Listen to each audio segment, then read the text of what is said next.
करने का जो काम किया गया वह कॉलिंस के द्वारा किया गया था, और एक और व्यक्ति थे जिसका नाम था हॉर्न्स। इन 1978 मतलब कॉस्मिक वेक्टर को पहली बार डिस्क्राइब करने का काम कॉलिंस और हॉर्न्स ने किए 1978 में। It is a type of hybrid, यह एक तरह के हाइब्रिड प्लाज्मिड होते हैं। हाइब्रिड मतलब होता तो है वेक्टर ही, लेकिन एक वृहद गुण वाला होता है, एक वृहद चीजों को ले जाने वाला होता है।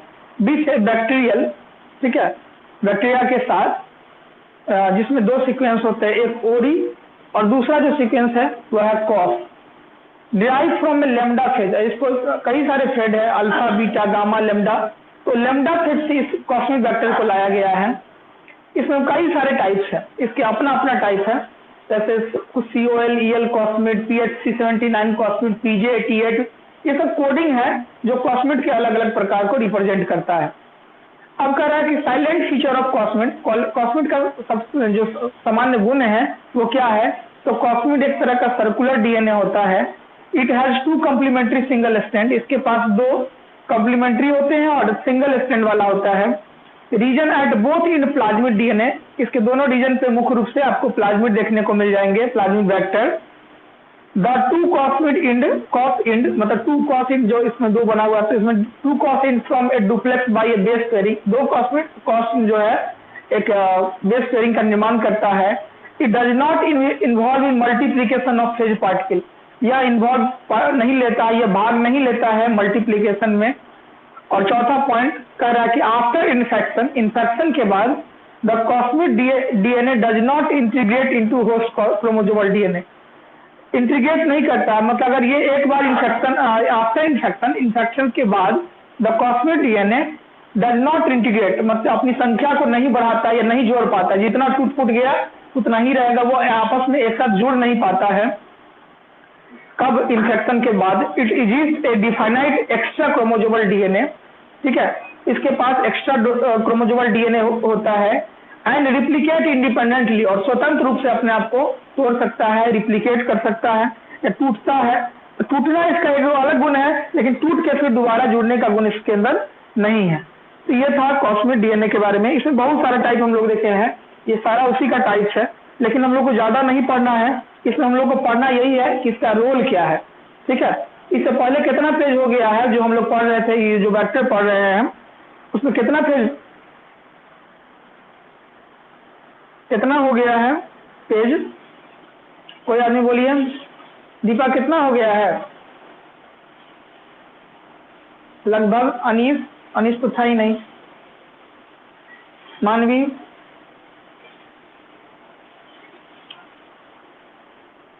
आवाज नहीं पहुंच रहा है क्या?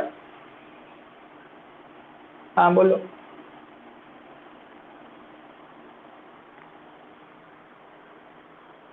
सात पेज हो गया है?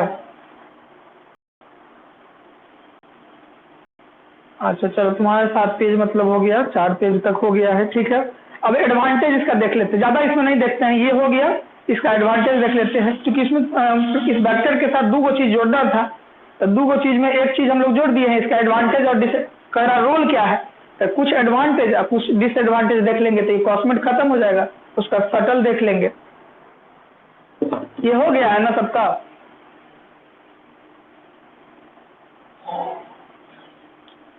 हाँ, क्या दीपा सुरक्षित हो ना? हाँ, सुरक्षित रहो, हल्दी दूध पियो, काढ़ा पियो। थर्ड पार्ट का परीक्षा दे लो, कितना आदमी बचोगे कोई ठिकाना नहीं है अभी तक। अभी 7 को फिलहाल है, 14 को में 7 को का भी पता नहीं है, मिटा रहे हैं। हो गया ना सबका? क्या रुको, हो गया है?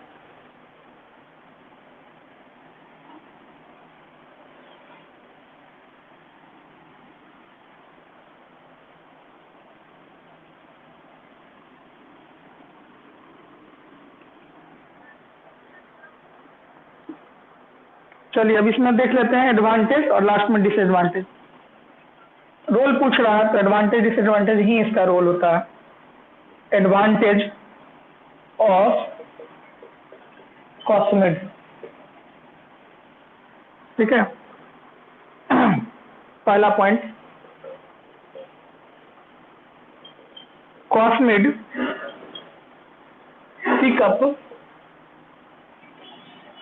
Pick up relatively larger DNA. यह कॉस्मिड जो होता है बड़े तरह के डीएनए को पिकअप करने का काम करता है, larger DNA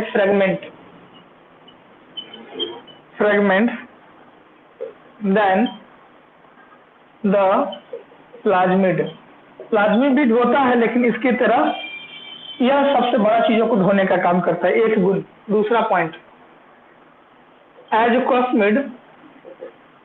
cosmid pick up large DNA fragment,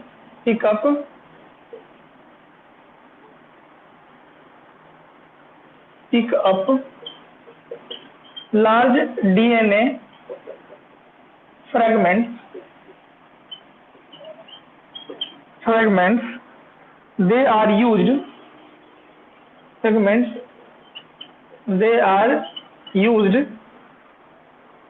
used to establish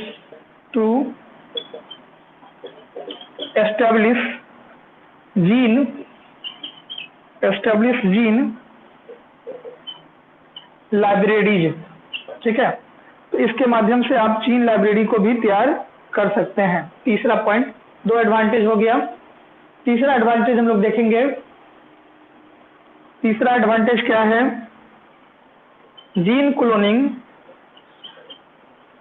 cloning are या gene cloning through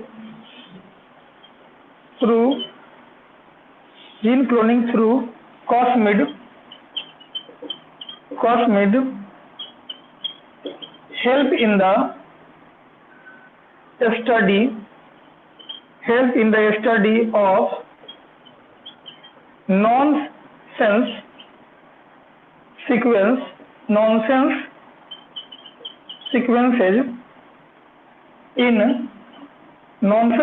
in the genome of organism। तो क्या कहा कि gene cloning through the cosmid, gene cloning के टेक्निक में कॉस्मिड के द्वारा help in the study of nonsense sequence in the genome of organism, ठीक है। इसके माध्यम से हम लोग जितने भी अनयूजुअल सीक्वेंस होता है, अनयूजुअल जो कोडेड होते हैं, उस पर काम किया जा सकता है। तो ये भी एक चीज है, ठीक है। तो ये इसके एडवांटेज हो गया। 3 एडवांटेज लिखिए, 3 को डिसएडवांटेज लिख लीजिए, ठीक है। डिसएडवांटेज ऑफ कॉस्मिड, यही रोल हो जाता है, यही पूछा भी गया है। पहला पॉइंट, स्लोअर रिप्लिकेशन, इसके टूटने का दर बहुत कम होता है, तो ये इसका डिसएडवांटेज है। जितना तेजी से टूटेगा उतना जल्दी अपना ग्रोथ करता है, लेकिन ये टूटवेव स्लो करता है। दूसरा, हायर फ्रीक्वेंसी ऑफ रिकॉम्बिनेशन, लेकिन जुड़ने का गुण बहुत ज्यादा है। रिकॉम्बिनेशन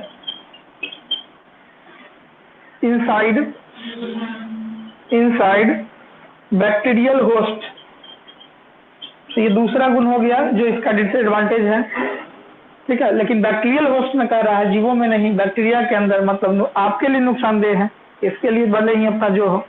तीसरा point,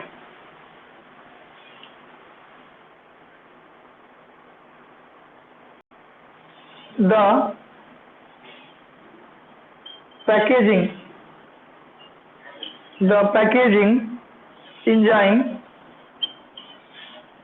enzyme fails to pack, the packaging enzyme fails to pack recombinant cosmid into the phage head if only one of the two causing end missing। if any one of the two cos end, two cos मतलब उसी का end है कॉस्मिटे का, two cos end is missing, two cos end is missing, ठीक है। क्या कह रहा है कि यह स्लो रिप्लिकेशन होता है, बहुत ही स्लो रिप्लिकेट करता है। दूसरा बात कह रहा है कि हायर फ्रीक्वेंसी ऑफ रिकॉम्बिनेशन, इसके अंदर जो रिकॉम्बाइन का गुण होता है, रिकॉम्बिनेशन का गुण होता है, वो बहुत ही ज्यादा होता है, ठीक है। दो बात हो गया। और तीसरा बात क्या कह रहा है, तीसरा कह रहा है the packaging of enzyme fails to pack, अगर इंजाइम को पैक करने में फेल हो जाए, असफल हो जाए, the pack of recombination cosmid in phage head of any one the two cos end is missing, जब दो कॉस इंड मिसिंग हो जाते हैं तब इस कंडीशन में। तो ये हो गया एडवांटेज ऑफ कॉस्मेट और दूसरा हो गया डिसएडवांटेज ऑफ कॉस्मेट। तो दोनों चीज हो गया। पहला एडवांटेज में क्या क्या है, cosmid pack the regulate larger DNA, cosmid क्या करता है, पिक करता है, जो बड़ा बड़ा तरह के डीएनए होता है उसको पिक करता है, लेकिन प्लाज्मिड के तुलना में बड़ा हो उसको ये पैक करने का काम करता है। दूसरा कह रहा है कि cosmid pickup large DNA, pickup large DNA fragment, they are use to establish gene library, ठीक है। क्योंकि ये बड़े बड़े चीजों को चुनता है तो इसके लिए चीजों लाइब्रेरी की जो जगह जो होना चाहिए वो बड़ा तरह का होना चाहिए। और तीसरा चीज है कि gene cloning through cosmid help in the study of non sense sequence, ठीक है। इसके माध्यम से, जीन क्लोनिंग के माध्यम से आप नॉनसेंस सीक्वेंस को ये कर सकते हैं। तो ये चीज हो गया एडवांटेज और डिसएडवांटेज, ये चीज आपका समाप्त हो गया। तो ये हम लोग का कॉस्मेट समाप्त हो गया। अब है सटल वेक्टर के बारे में पूछ रहा है।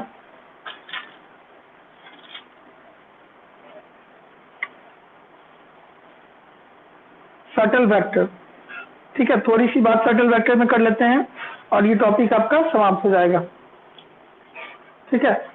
तो इसमें हम लोगों ने पढ़ लिए हैं, कॉस्मेट पढ़ लिया, ये पढ़ लिए हम लोग का।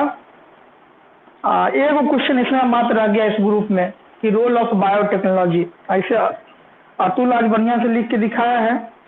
आप लोग तो मेहनती हैं, आप लोग भी ऐसे ही कर रहे होइएगा, ठीक है।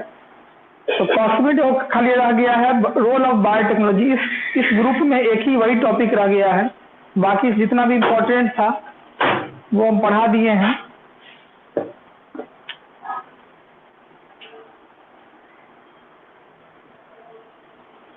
ठीक है, लगभग हम लोग का सिलेबस सब खत्मे के दौर में है।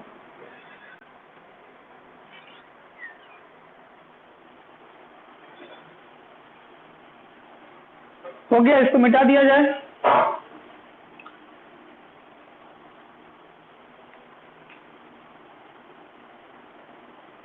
बोलिएगा,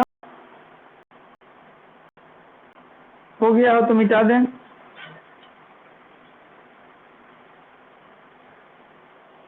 नसीम लिखे रहे हैं,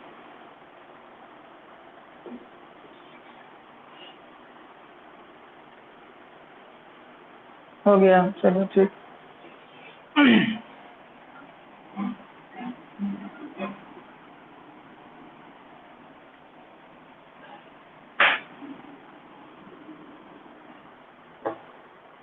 चलिए अब हम लोग लास्ट देख रहे हैं सटल वेक्टर। इसमें केवल हम लोग एडवांटेज को देखेंगे, डिसएडवांटेज इसका दिया नहीं है, तो देख लेते हैं। लास्ट वेक्टर है सटल वेक्टर, ठीक है।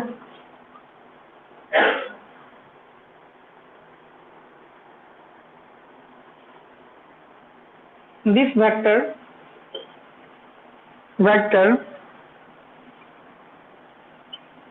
is described by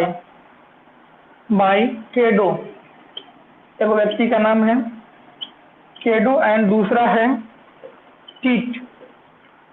1983 में सबसे पहले इसको डिस्कवर करने का काम किया गया। The shuttle vector are plasmid are plasmid design to replicate, इसका डिजाइन ऐसा किया गया है, design to replicate in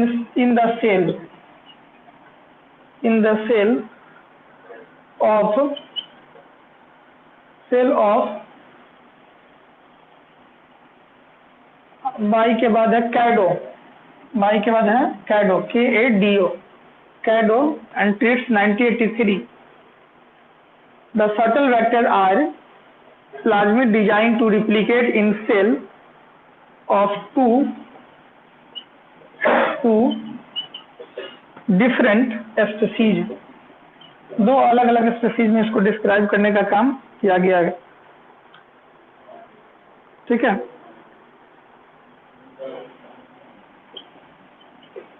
this vector should have following character, इस वेक्टर के पास कुछ कैरेक्टर्स होते हैं। क्या क्या कैरेक्टर है? पहला पॉइंट,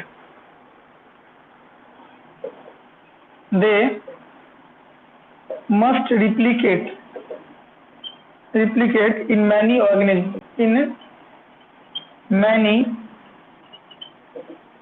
ऑर्गेनिज्म्स, यह किसी भी ऑर्गेनिज्म के अंदर आसानी से रिप्लीकेट हो जाता है, टूट जाता है। कौन कौन ऑर्गेनिज्म हो सकते हैं?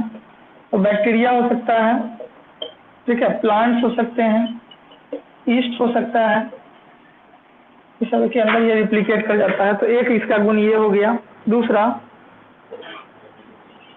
इसके माध्यम से जो कॉपी किया हुआ जीन रहता है उसको आसानी से डिटेक्ट कर सकते हैं। ठीक है, क्लोन्ड जीन क्लोन मतलब होता है एक ही के जैसे कॉपी किया हुआ। Clone gene should be easily detected, इसको हम लोग आसानी से डिटेक्ट कर सकते हैं। तीसरा,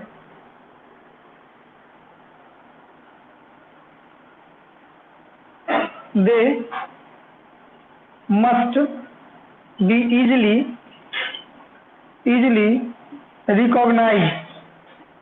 recognized by selectable marker, इसको आप आसानी से रिकॉग्नाइज कर सकते हैं। ठीक है, ये हो गया चौथा पॉइंट। चौथा पॉइंट कर रहा है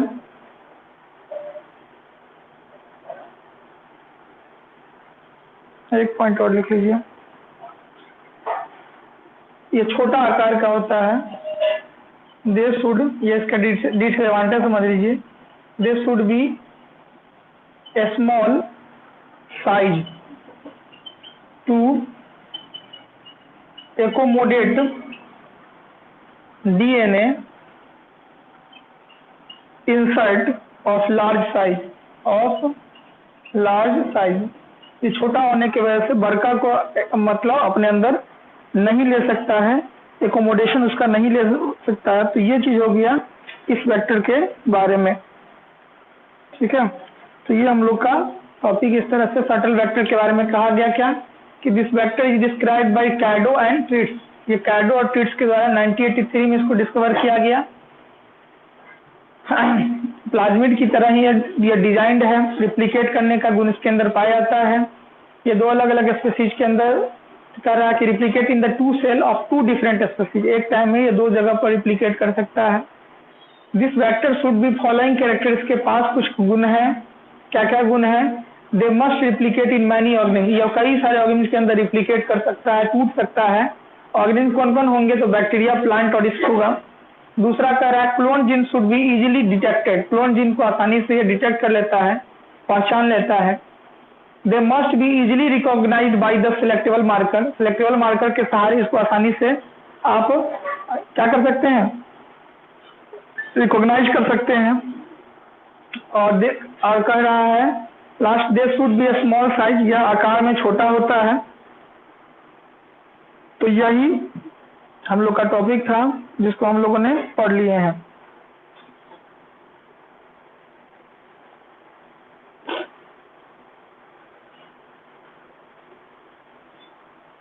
चलिए ये तो हमारा खत्म हो गया। अब एक ही टॉपिक आपका रह गया है, बाकी उधर का सब खत्म है ना, उधर का पीछे का सब खत्म है दीपा?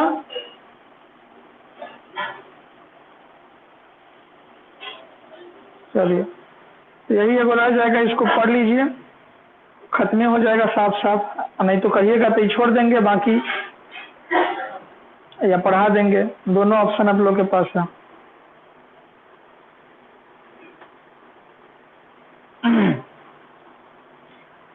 रोल ऑफ बायोटेक्नोलॉजी, एक क्वेश्चन यही आपका रह गया है, बाकी समाप्त है। अब आप लोग को रिवाइज करने की जरूरत है, जितना जल्दी रिवाइज कर लीजिएगा, रिवाइज करते रहिएगा तब फायदा होगा, तो एग्जाम के टाइम में फिर आपको टाइम नहीं मिलेगा याद करने के लिए, ठीक है। तो हम लोग का टॉपिक है रोल ऑफ बायोटेक्नोलॉजी।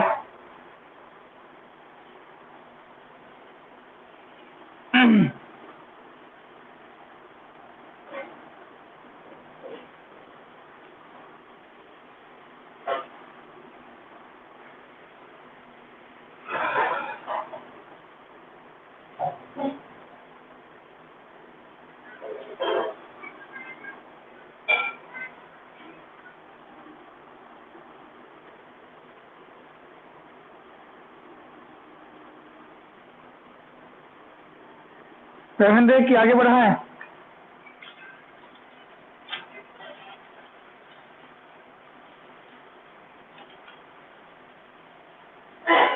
हाँ बोल, कल पढ़ाएंगे रोल ऑफ बायोटेक्नोलॉजी। चलिए चलिए ठीक है, तो ये क्वेश्चन आपका कंप्लीट हो गया। इस टॉपिक इस ग्रुप में आपको कौन कौन पढ़ना था सो बता ही दिए, दीपक भी है, सुन लो कौन कौन चीज है। तो एक तो ये बायोटेक्नोलॉजी, एक तो ये पढ़ना था कॉन्वेक्टर, अभी कॉन्वेक्टर पढ़े हैं, कौन सा वेक्टर अभी पढ़ रहे थे? क्लोनिंग वेक्टर एक। दूसरा हम लोग को कौन सी पढ़ना था? दूसरा चीज हम लोग को पढ़ना था इम्यूनिटी पढ़ना था, जिसमें एंटीबॉडी और एंटीजन के बारे में पढ़ना था। तीसरा हम लोग को पढ़ना था इम्यून रिस्पॉन्स। चौथा हम लोग को पढ़ना था, चौथा क्या पढ़ना था? इम्यूनिटी तो ये क्या, चौथा इम्यूनिटी हो गया। और पांचवा रोल ऑफ बायोटेक्नोलॉजी पढ़ना है। टोटल यही क्वेश्चन था, जिसमें से 4 क्वेश्चन हो गया है, एक क्वेश्चन रह गया है रोल ऑफ बायोटेक्नोलॉजी। कहिएगा तो कल शुरुआत करेंगे, और नहीं कहिएगा तो ऑफलाइन जब सिलेबस शुरू होगा तब शुरू करेंगे। दोनों ऑप्शन है, बता दीजिएगा, कल पढ़ा ही देंगे हम। चलिए ठीक है, तो बायोटेक्नोलॉजी कल पढ़ा के खत्म कर देते हैं, ठीक है। सिलेबस पूरा खत्म हो जाएगा, आप लोग रिवाइज कीजिएगा, कोचिंग जब खुलेगा तो टेस्ट आके जरूर दीजिएगा। ऐसे अतुल अपना टेस्ट दे रहे हैं, आपको भी ये पेपर 5 और 3 और 4 का क्वेश्चन हो गया है। हाँ तो बिल्कुल हो गया है, नसीम बतावे करेगा, पेपर 5 का 3 और 4 क्वेश्चन हो गया। ऐसे नहीं हुआ है तो देख लीजिएगा, जो नहीं हुआ होगा तो हम लोग करेंगे। तुम तो रेगुलर हो नहीं, इसलिए अभी हम नहीं कह सकते हैं कि कौन चीज हुआ नहीं हुआ, लेकिन देख लीजिएगा, ठीक है। चलिए आज का कक्षा यहीं पे समाप्त करते हैं, ठीक है। पेमेंट देख लीजिएगा आप लोग, सब लोग।